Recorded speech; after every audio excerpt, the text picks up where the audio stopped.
Last week I saw a tweet that asked, what is a comic trope you absolutely hate? So I replied, women with superhuman strength but super thin bodies. And I especially dislike it when they try to come up with some weird-ass explanation for why they're super thin, like, what the frick? I get it's fantasy, so at the end of the day, people should just create and consume what appeals to them. I just personally don't fancy it. Or at least, not anymore. Hello, my name is Rad, I make the webcomic Handrava, which is a slice-of-life story set in Madagascar, and I'd like to share with you the tale of how my protagonist's design changed over the years. So let us start right away with the aforementioned topic. So my girl, Vonu, has superhuman strength, and she used to have a super thin bod. What the heck? When I started my webcomic, I really didn't give much thought to what sort of body Vonu should have, and back then I'd already started trying to draw more diverse body types, but for my protagonist, I didn't even consider anything other than the default thin hourglass type. But she has superhuman strength, what the heck? When drawing the page where we first get a glimpse of how powerful she truly is, I distinctly remember thinking, alright, this is it. You gotta make her look beefy, with muscles contracting and all that good stuff. What the heck? And this was the best I could do. Seriously, I spent some time on those arms, but anything more than this felt like too much. I was torn between my desire to make her look as strong as she's supposed to be, and my desire to make her look normal. But what is normal? What is too much? And this isn't some vague philosophical question, I'm actually referring to the design limits you subconsciously have as an artist. You see, because I wasn't satisfied with that weak sauce, I kept pushing those limits, and I did it.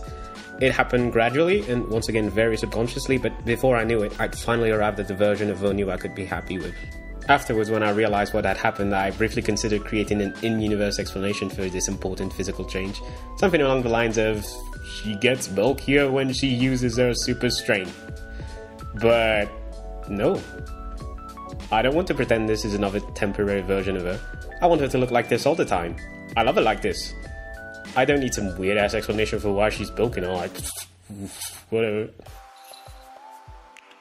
So deep down, some part of me wanted to draw like this from the start, but how come I couldn't do it? Where do those self-imposed limits come from? Well, obviously, I can't say for certain, but I think there are at least inspirational and societal components to it. Inspirational because when you start drawing, you always begin by replicating things you like, and naturally those become the things you're most confident drawing. And in my case, none of my past artistic influences ever included much body diversity, so I've been drawing thin hourglass types for most of my life. And societal, because as much as it pains me to admit it, society's beauty standards do influence me. And it's not just body shape, I've recently come to the painful realization that when coloring dark skin, I still don't want to make it too dark. It's freaking weird, I know. Since I could clearly recognize it this time, I've started fighting this strange habit, but man. Another example is body hair, and I'll just go ahead and say it. I like body hair, I find it very aesthetic. I especially like how it can embrace the shape of arms and legs, but it wasn't always this way. First, I just found it totally gross, then I learned to feel indifferent about it, and now I have a video on the internet telling people I love it, so yeah, it's a step-by-step thing. I'm not saying everyone should learn to love the bush, but it's enriching for an artist to explore their feelings on what today's society has deemed inherently ugly or beautiful. I began entertaining the possibility that body hair is not objectively disgusting when I saw drawings of characters with leg hair. For better and for worse, those two dimensions influence each other, and today we see more and more diverse characters in our media, so there's never been a better time to be inspired, open up your mind, expand your limits, and inspire others. Lastly, one more wonderful thing about learning to draw things other than perfect top models is that it can teach you self-love. Like I said, I used to find body hair very gross. When I was 13, I planned for the rest of my life to be an unrelenting war against my pilosity. I hadn't even started growing hair yet, but I was already psyching myself up. That's how much I hated hair. I mean, Sasuke didn't have any body hair and Sasuke was the coolest, so yeah. But now I love the bush and I have fabulous hairy legs. I've also always been on the chubby side, at least according to my country's standards, and I admit that for a time I wasn't exactly comfortable with that, until I started seeing more drawings of plus-size characters, and then I started drawing them myself. The turning point was when someone told me that I seem to draw a lot of chubby characters now, at least according to their standards, which definitely wasn't something I was doing on purpose. In my mind, I was just learning to draw characters that looked more like me, and neither of them nor me were that chubby, at least according to my standards. Either way, they looked good to me. I liked how they looked. And that's how I learned to appreciate my own look. Although I've reached a point where I really need to hit the gym because I need to take care of my health, but I still love cute bellies. Alright, real quick, before we move on to the last topic, I just want to talk about Vonu's hair. It was under a head wrap for 2.5 years, and it's only been recently revealed. Confession time. By the end of the first chapter, I still didn't know what her hair was going to look like under that head wrap. Malagasy people are very mixed, with an essentially Afro-Asian heritage, so it could have been anything from 1A to 4C hair. I almost ended up giving her type 2 hair, which I didn't necessarily think was the best choice, but it was something I was certain I could draw. But last year, around May, I decided she'd have type 4 hair, something I was certain I couldn't draw, but I still had time before the reveal and I used it to learn and practice. I'm not entirely there yet, but it's already way better than when I started. Also, next chapter, I'm introducing a new character with long type 3 hair, and for whom I've also been practicing, but it's hard. Moving on. Alright. This has become a somewhat embarrassing topic for me, but I still want to talk about it.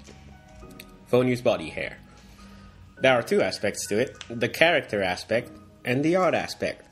When it comes to Vonu herself, in my mind, it was 100% clear from the start that she was a hairy gal who doesn't care much for shaving. That's just who she is. That's the character. The problem lies with how to actually depict that hairiness. That's the art side of things. Having practically never drawn body hair before, I wasn't sure how to do it. I know what body hair looks like, and I've seen great drawings of it. My issue was finding a way to draw it in a manner that was coherent with my own art style, which is largely influenced by styles that almost never depict it. So on the first pages of the comic, I just straight up didn't draw it. That's how confused I was on how to go about it.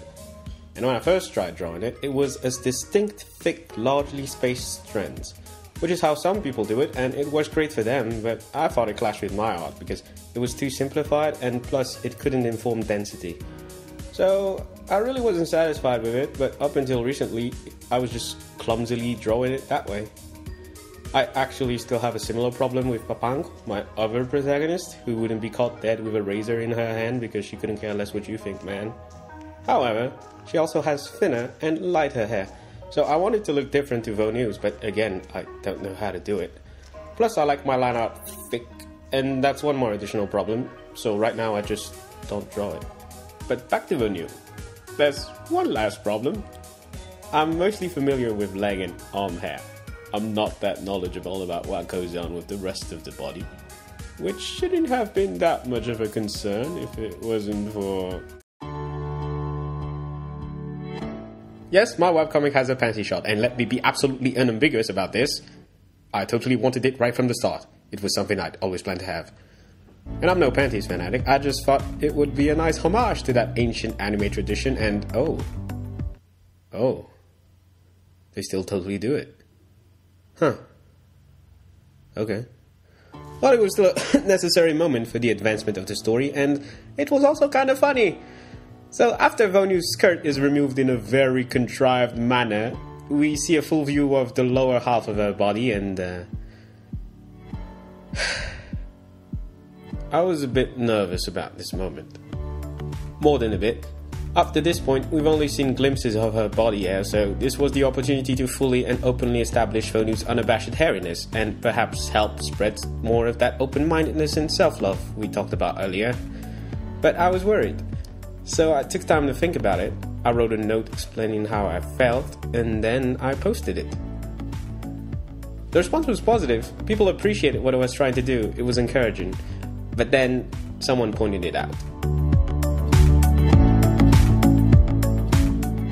Here's the thing. Like we said, there's a stylistic element to this, but as far as I was concerned, this person was right.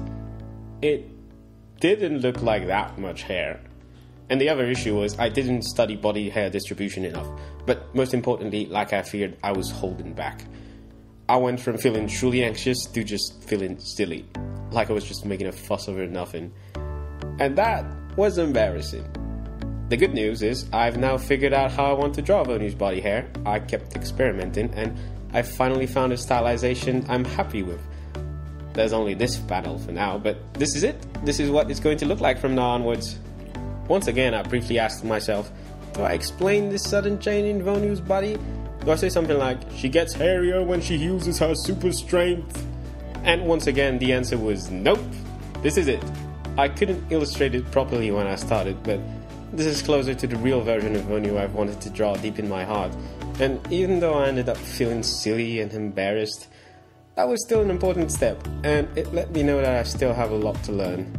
I'll probably keep facing similar challenges in the future, because there will always be things I'll need to study more and unconscious barriers I'll need to break down, but it's fine if my character's appearance keeps evolving. I don't need to give some weird-ass explanation for whenever my designs change, like whatever.